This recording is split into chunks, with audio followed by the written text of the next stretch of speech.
The story of the chupacabra is a modern mystery. The name chupacabra means goat-sucker in Spanish. This strange name comes from the creature's reported habit. People said it attacked farm animals, especially goats. The animals were often found dead with strange marks on their necks. It was said the chupacabra drank their blood, leaving the rest of the body untouched. This detail captured people's imaginations and fear. The idea of a blood-drinking monster roaming the countryside was truly unsettling for many communities who depended on their livestock for survival and their daily sustenance. The name itself first appeared in Puerto Rico. This happened around the year 1995.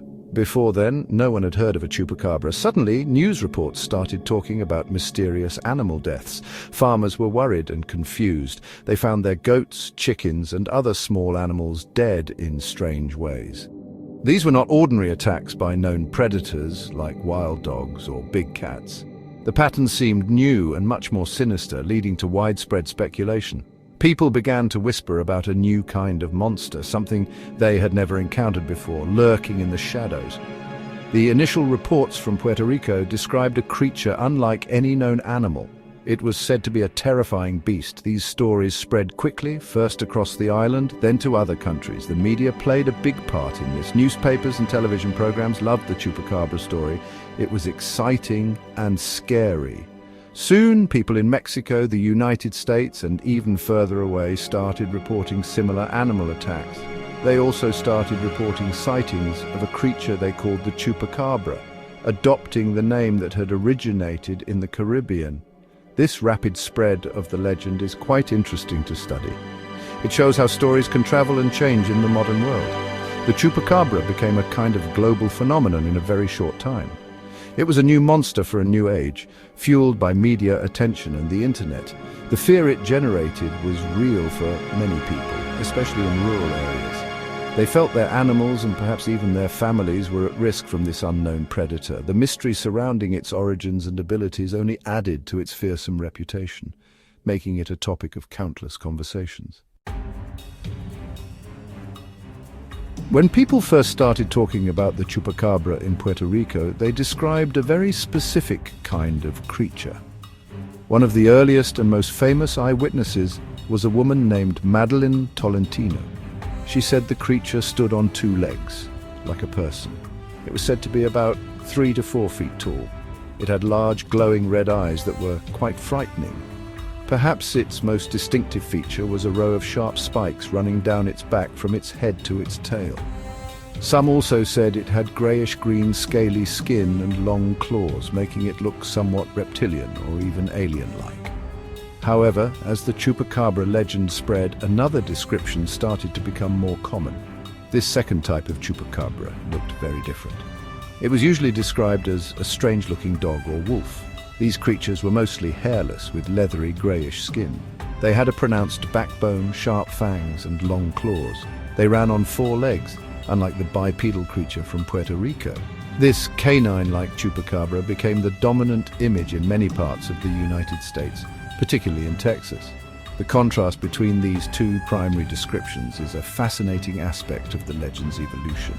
The very first reports that used the name chupacabra came from Puerto Rico in the mid-1990s, specifically around 1995.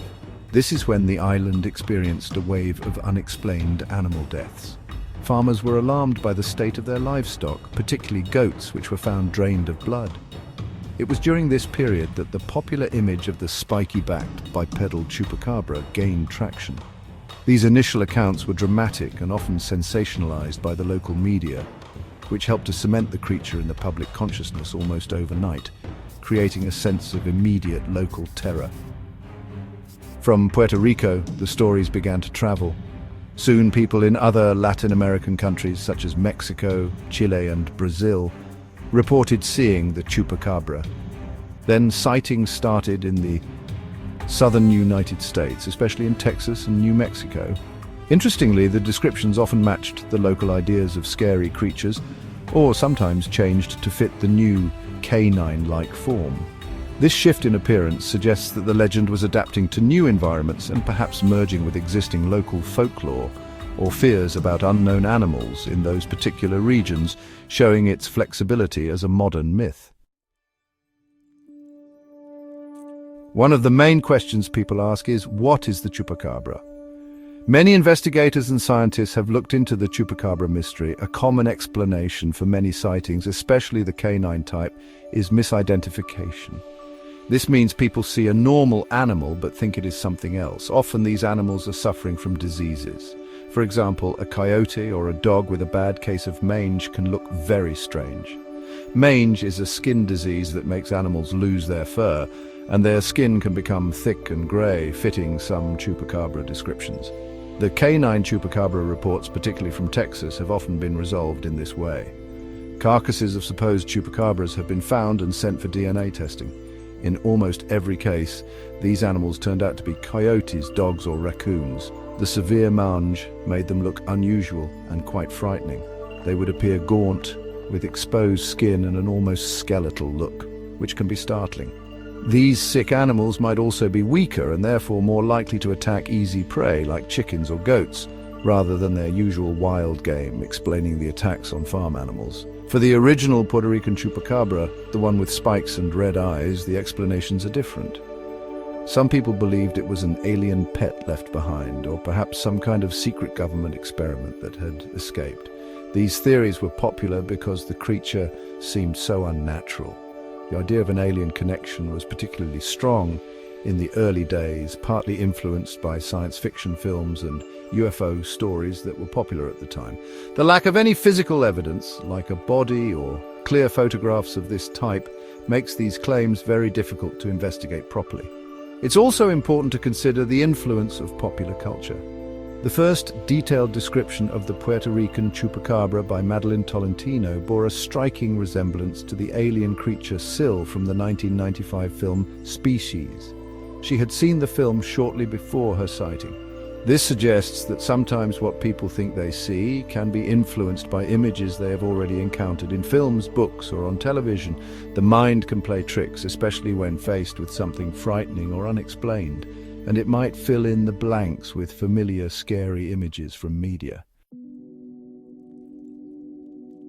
So, why does the chupacabra legend continue to capture our imagination? Part of the appeal is the thrill of the unknown.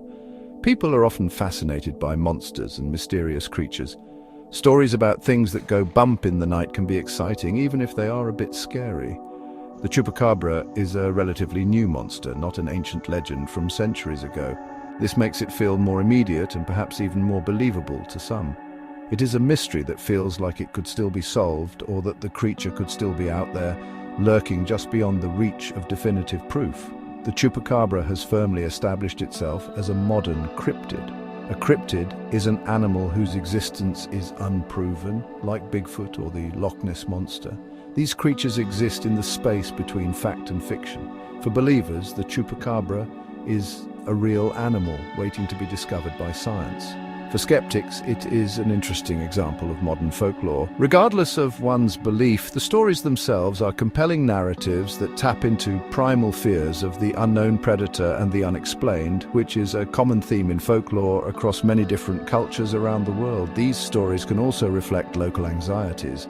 When farm animals die unexpectedly, it causes economic hardship and fear. A mysterious creature like the chupacabra can become an explanation for these events, especially if ordinary causes are not immediately obvious.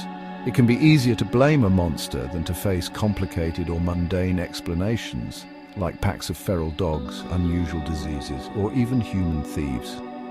The chupacabra, therefore, can serve a social purpose by providing a focal point for shared fears and a common narrative for inexplicable occurrences within a community, helping to make sense of worrisome events.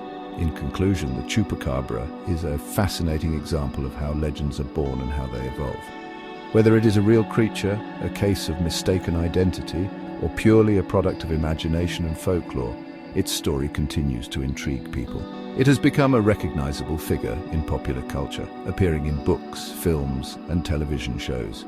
The chupacabra's enduring appeal lies in its mystery, its adaptability to different cultural contexts, and its ability to represent our fears of the unknown. It reminds us that even in our modern scientific world, there is still room for a good monster story.